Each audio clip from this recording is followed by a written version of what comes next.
If you're hungry and you eat, well, that's good, but it's over and then you're on to the next thing, right? It's not exactly sustaining, it's just necessary. That's called consumatory reward, by the way.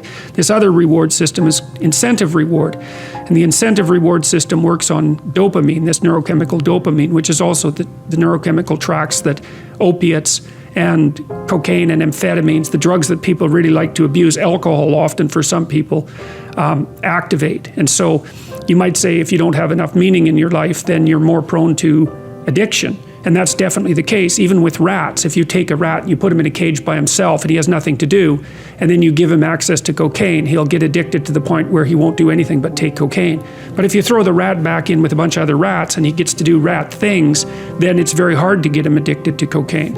And so the purposeless rat is prone to addiction. Well, it's the same with human beings.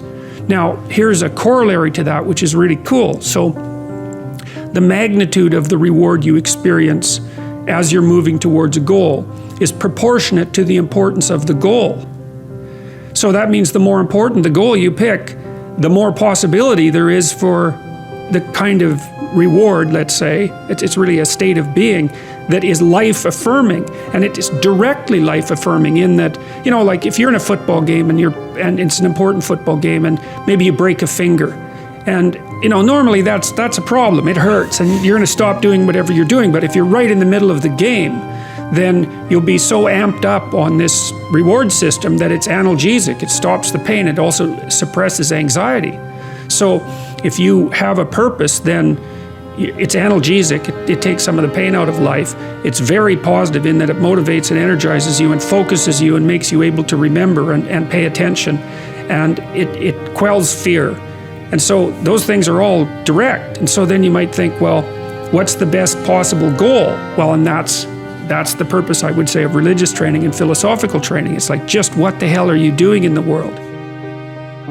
Psychologists have been, not all psychologists obviously, but the psychological profession is neck deep in this pathology, has been beating the self-esteem drum for 50 years. Oh no, you're okay, you should feel good about yourself. Like, you're fine the way you are. It's like you think, well, that's a calming message for people. It's like, no, it's not.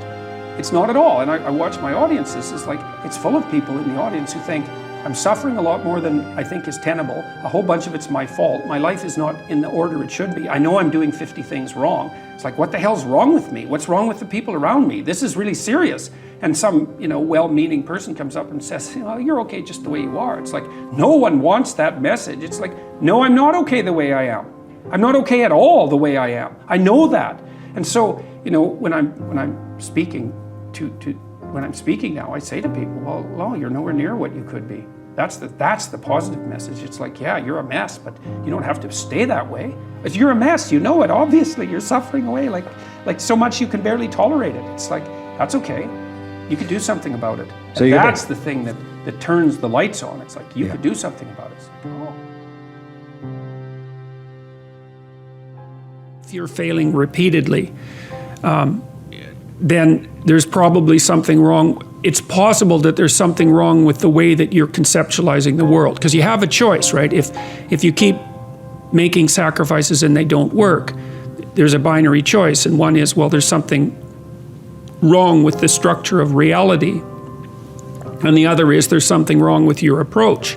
And so then you might say, well, let's take the first idea, there's something wrong with the structure of reality. It's like, you're really going to say that, are you? You're really going to come out and say, I know enough to judge the nature of being. And then the alternative is also quite frightening, because then, you know, it's you that's making the mistakes, and you might be wrong at a really deep level, and that might mean that a lot of you has to burn off and be transformed. Maybe even things about yourself that you think are admirable and that you like, because your position, you know, your self-conceptualization is so warped and wrong. And that's really daunting. But, you know, when people set themselves up as the judge of being, I mean, I've written about this a fair bit in my new book, which is called 12 Rules for Life. When people set themselves up as the judge of being, then they take on what can only be described as a kind of satanic arrogance, because they've actually taken to themselves the moral right to criticize the structure of existence itself. It's like, you better be careful when you do something like that, because you're setting yourself up as the judge of being. There's there's another rule in my book, which is Rule 9. Assume that the person that you're listening to knows something you don't. Well, they do. The person you're listening to knows some things you don't. You can be sure of that. Now, whether or not you can get to them is a different matter, but if you do get to them, it's a real deal for you. That's why you want to listen to the other person's arguments, is because you're not everything you could be. You don't know the pathway forward with as much clarity as you could. And it's possible. This is one of the wonderful things that I've had the privilege of experiencing as a clinician. Because people, it's like I live inside a Dostoevsky novel as a clinician. People come in and they tell me about their lives, and I listen to them and they tell me things that are just absolutely beyond belief, And I learn from my clients constantly. They're telling me honestly about their experience. They tell me things they wouldn't tell anyone else because I actually listen to them. But part of the reason I listen is because I'm desperate to listen. It's like there's a possibility I'm going to do something stupid in the next 5 years that's going to be like fatal. And there's some small possibility that if we have a decent discussion, that you'll tell me something that will eliminate some of my blindness so that I don't have to fall into that particular pit. And if you have a good sensitivity for the depth of the pit, then you're pretty bloody motivated to avoid it. And so, and that dialogue it's dialogic, it's dialogos, right? It's shared logos. It's the way that we redeem ourselves mutually moving forward. I like this one, and I think, this is very clearly what you do. Be precise in your speech. So in Genesis, one of the things God has Adam do first, so God makes the world by speaking. Okay, so that's the first thing to think about. You're supposed to think like in a sophisticated way about this. The idea is that there's some integral relationship between communication and the structure of being. It's part of the role that consciousness plays in the world, whatever that role is. Language takes the chaos and makes it into things. And so God has Adam name all the animals. They're not even really real until they have names. Now, they're more implicit. That's another, here's an example. Let's say that you're having a rough patch in your relationship and you don't know why. It's unnameable. Is it real? Well, yeah, it's manifesting itself in a physiological discomfort. Then you talk about it and you name it. It's like, it goes from this blurry thing that's kind of potential, it goes snap, and then it's this thing, right? And then that's a horrible thing. It's like a little poisonous thing, but it's not a whole foggy cloud of potential poison. It's like this little sharp poison thing. And then you think, okay, it's real. It's a little monster, but it's not, it's little at least, and now probably we can do something about it if we can admit to it. There is no faith and no courage and no sacrifice in doing what is expedient. What do you say to those viewers that don't pursue their dreams and are locked in their careers because they are too afraid to take risks and pursue something meaningful? Well, the first thing I would say is, well, you should be afraid of taking risks and pursuing something meaningful. But you should be more afraid of staying where you are if it's making you miserable. It's like the first thing you want to do is dispense with the idea that you get to have any permanent security outside of your ability to contend and adapt. It's the same issue with children.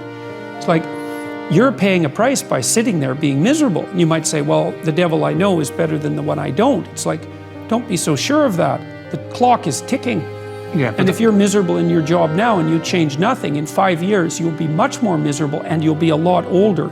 But isn't it a luxury to pursue what is meaningful? Our viewers have mortgages, they have children, they have payments and loans. It's a luxury to pursue because we lack the resources. Well, I don't remember now, I'm not talking about what makes you happy. It's a luxury to pursue what makes you happy. It's a moral obligation to pursue what you find meaningful.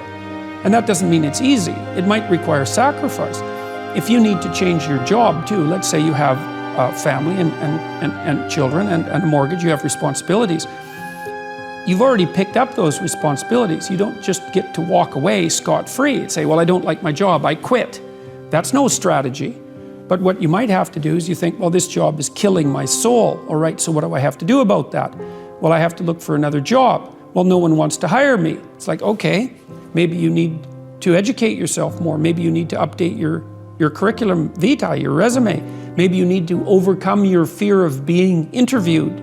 Maybe you need to sharpen your social skills. Like, you have to think about these things strategically. If you're going to switch careers, you have to do it like an intelligent, responsible person. That might take you a couple of years of effort to do properly. I've dealt with hundreds of people in my clinical and consulting practice, and we set a goal, we develop a vision and work towards it, and things inevitably get better for people. So it's not a luxury, it's difficult. It's a moral responsibility, and it isn't happiness. It's not, the pursuit isn't for happiness.